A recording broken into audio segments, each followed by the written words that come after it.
আসসালামু আলাইকুম ভাই। ওয়ালাইকুম সালাম। ভাই গাড়িটা তো এই জায়গায় কখনো দেখি না, এরকমের গাড়ি। এটা কোন জায়গা থেকে আনছেন? এটা গলাচিপা রবিন বেরেন্তে। তা আপনার যে এই যে গাড়ি বানাইছেন রবিন ভাইয়ের কাছ থেকে, আপনার বাড়ি কোথায়? আমার বাড়ি কুমিল্লা। কুমিল্লায়। তাহলে এই যে গাড়ি যে বানাইছেন তার সাথে যোগাযোগ করলেন কিভাবে? রবিন ভাইয়ের তো দোকান তো গলাচিপা, তার দোকান যত দূরে, তার সাথে যোগাযোগ করলেন কিভাবে? এই মোবাইলের মাধ্যমে মোবাইলে কিরকম দেখছেন? আসলাম, আইসা গাড়ি গরু দেখলাম, কথাবার্তা ফেসবুক, ইউটিউব, হ্যাঁ টিকটক এইগুলা তার ভিডিও আছে নাকি? তাহলে এই ভিডিওগুলো দেখিয়া তার সাথে ওইখান থেকে নাম্বারে তার সাথে সংযোগ করছেন? কথা হয়েছে, কথাবার্তা কই আইছি। হ্যাঁ।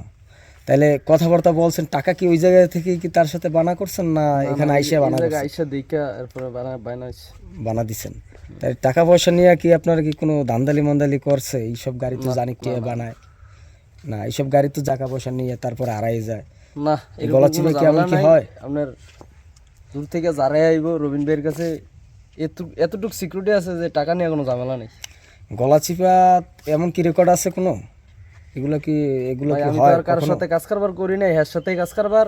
মানে রবিন ভাইয়ের ভিতরে এটা পান নাই? রবিন ভাই সৎ লোক। হ্যাঁ। যাক, তাহলে রবিন ভাইয়ের কাছে কি এরকমের গাড়ি কি আরো কি দেওয়া যায়?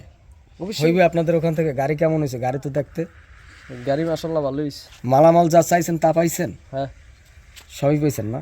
তা দুই ছয়ছড়ি তো করে না, মাল কইছে চেয়েছি চেয়ে দিব এত মিলি মাল, পরে কম দিল। কথা যায় ছিল তার চেয়ে আরো বেশি হয়েছে। বেশি হয়েছে। আবার এটা তো দেখলাম ক্যারেনও করছেন নাকি, গাছ টানার জন্য? কাস্টমারের জন্য কেরেন হয়েছে। তাহলে এরকম ক্যারেন গাড়ি এর আগেও তো মনে হয় সে দিছে এই গাড়িগুলো। তার ক্যারেনের আমার ওইদিকে এই গাড়ি নাই, এটাই প্রথম। এটাই প্রথম ক্যারেন গাড়ি। কেরেন গাড়ি। তাইলে রবিন ভাই যদি লোক যদি ভালো হয় মনে করেন, তাহলে রবিন ভাইয়ের গাড়ি দেওয়া যায় নাকি? তাহলে রবিন ভাই মনে হয় আপনাদের এলাকা থেকে হালে মনে হয় আরো গাড়ি গুড়ি পাবে, কারণ আপনার গাড়ি যদি ভালো হয়। উপরওয়ালার ইচ্ছা আর ওনার রিজিক, এটা ফয়সালা কেউ করতে পারবো না। ঠিক আছে, এতে ভালো থাকবেন। আসসালামু আলাইকুম। ওয়ালাইকুম সালাম।